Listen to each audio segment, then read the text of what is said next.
My career working on Capitol Hill, working for a senator from Mississippi, and a congressman from Chicago. I did a lot of health policy work there. Decided I wanted to take my career outside of DC, went back to business school at Northwestern, and got an MBA. Started working for consulting firms, working with hospitals. And mostly what I did was called revenue cycle. And it's esoteric and a little boring. Let me give you a little hint about it, because I'll come back and explain why it's important. Hospitals do a great job of providing care. Great care. Clinically, hospitals in the United States are spectacular. But they do a terrible job of getting paid for it. They just leave money on the table that they're owed. And so what we did as consultants is we'd come in and help them get paid that money. Now, government, you may not want the government to have the money, but in a business, the hospital's a business, you want them to collect that revenue. So we did that for years as a consultant. About 6 years ago, I got recruited to join a company that was going to do it on a managed services basis, basically an outsourced basis. We come in and run the hospital on behalf of run the revenue cycle on behalf of the hospital. And this is why I think it's important. We would go into a hospital and say, we're going to improve your collections by 4%. Now, that may not seem like a lot, but a hospital margin's about 1 or 2%. So all of a sudden, you're going to double what they're making, or triple what they're making. And at the same time, we're going to reduce your costs by 20%. So for most hospitals, they hear this and they say, well, you can't do it. Come on, come try. Well, we've done it. We've done it successfully enough to have about 60 or 70 hospitals across the country. We've got 1,800 employees and $500 million in revenue. So what we've done is gone into hospitals and said, you couldn't do this, and we've done it over and over and over again. And the reason I think that's important is when you ask the question about how do you fix $1 billion solution? I mean, $1 billion problem, how do you come up with a solution to that? You get in there by digging in and doing it, by setting the goal, by working through the details, exactly like you were talking about. You don't say, gee, I'm going to cut $1 billion here. You say, I'm going to cut 100,000 here and 100,000 here, and you add it up, and you get there. So what we've done in hospitals, we've done it over and over again. It's what you can do in government as well. That's not to say that it's easy or straightforward or simple. It is to say that it's possible if you have the right attitude about it. If you're willing to do the hard work, if you're willing to go solve the problem and not be a part of the problem. So that's a little bit of background about me. I won't go on too much more, but I do want to answer the question about what you can do, because I think everybody's talked about it the right way.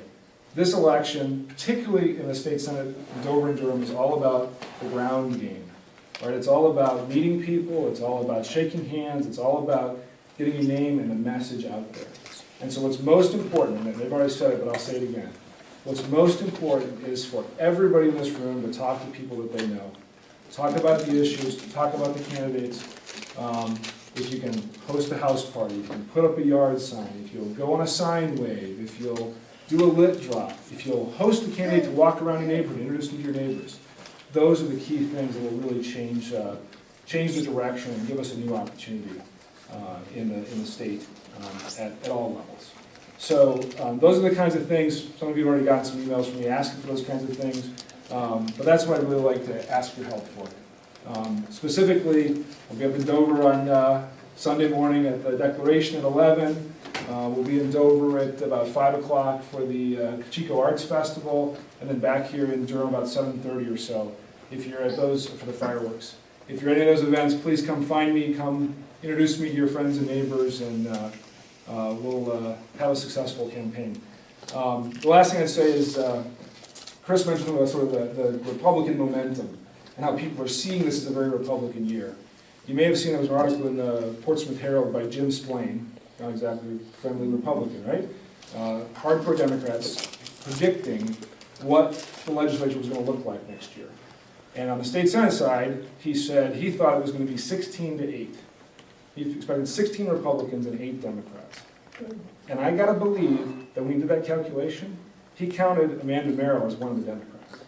And so I want to tell you that it's my job in the next few months to make that not 16-8, but 17-7. And if you guys are not going to help me, When did you have that initial campaign? Oh, that's good. The Sunday, July 11th. Don't have an exact time or location yet, but Sunday, July 11th, we'll do sort of an organizational meeting. Anybody who's interested in coming to help out, sort of get organized around doing some of those things like sign waves and such. What is a sign? Do you have a sign already? I don't, Do you have a sign already? I'm gonna have them this weekend. This weekend. This weekend, they're coming. So if you went downtown in Durham and you had 5 or 6 people just kind Standing of. there like car wash. Yeah, exactly, it's just a name ID. Yeah, Next to they're it. fun. Please put a sign at 67 New Market Road, 67 in Market front of Road. my office. Excellent. It's welcome. We can't have a vote on it as a committee because I don't think we've got enough for a quorum here, unfortunately. But I think that you should feel very free. So is you gotta set the goal, right? You set a goal and then you get people behind trying to get to that goal. But you don't get to the goal just by setting it. You set the goal and then you do the work below it to get there. You, for lack of a better, you add it up. You know, if you're looking for $1 billion, you might find a $200 million opportunity. Wow, that's great. But you might also find $10, $20 million opportunities. And either way, you get to the same answer. But the 2%, to set the goal, that to me is the first hurdle of leadership. It's not saying, I can't find this, I can't do it. I've got to go sell $60 million in property. I don't even know what it is, but I'm going to sell $60 million in property. It's saying, I'm going to find $60 million in cuts. We're all going to do it. And then getting people behind it to go find those. That's an absolutely terrific point. The fact is, over the past 6 years, there's been no, that's a perfect word for it, there is no goal setting. John Lynch has not come to his commissioners and said, here's where you need to be. He said, go build your budget. Well, of course they're gonna build, they're gonna add, they just keep adding. And it becomes a free-for-all once they add on. And then, I mean, if you ever look at where Lynch sends down budgets that increase 7, 8, 9%, and the legislature takes them and they keep adding on and adding on. Because there's no goal setting, there's no standard, there's no bar. I'm interested, either of you know in the last 10 years how much the per capita spending has gone up in the state, in budgets in the last 10 years? What, per capita? Per capita over the last 10 years. 93% increase. Okay, adjusted for inflation, it's a 53% increase. I ran the numbers recently. So when you talk to your people, say, okay, 93% more, are you getting 93% better services? And these people are saying, oh, you can't cut, people are gonna be hurt. It's like, let's go back, use the baseline, not last year,